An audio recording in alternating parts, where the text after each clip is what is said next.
WIU Library celebrates Banned Book Week. Celebrate the freedom to read. Today I will be reading from the book 1984, written by George Orwell. He picked up the children's history book and looked at the portrait of Big Brother, which formed its frontispiece. The hypnotic eyes gazed into his own.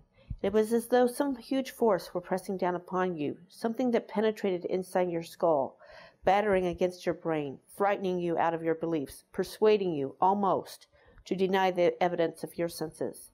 In the end, the party would announce that 2 and 2 make 5, and you would have to believe it. It was inevitable that they should make that claim sooner or later. The logic of their position demanded it.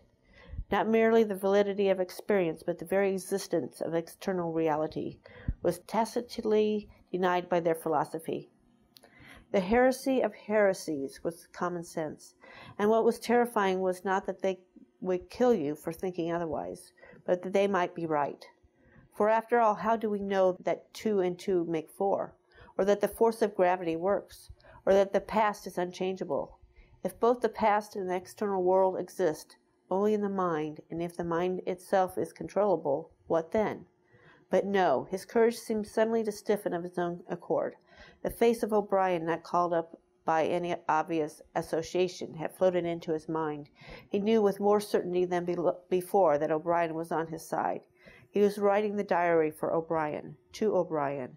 It was like an interminable letter which no one would ever read, but which was addressed to a particular person and took its color from that fact. The party told you to reject the evidence of your eyes and ears. It was their final, most essential command.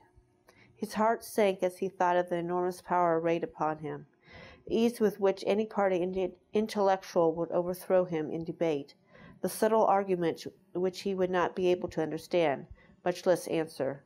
And yet he was in the right. They were wrong. He was right. The obvious, the silly, and the true had got to be defended. Truisms are true. Hold on to that. The solid world exists. Its laws do not change. Stones are hard. Water is wet. Objects unsupported fall towards the earth's center. With the feeling that he was speaking to O'Brien, and also that he was setting forth an important axiom, he wrote, "Freedom is the freedom to say that 2 + 2 make 4. If that is granted, all else follows." I started reading this book when I was in high school, and I like this book because it's a good reminder of what our society can become if we don't have freedoms in society and be able to have individual thought. Celebrate the freedom to read.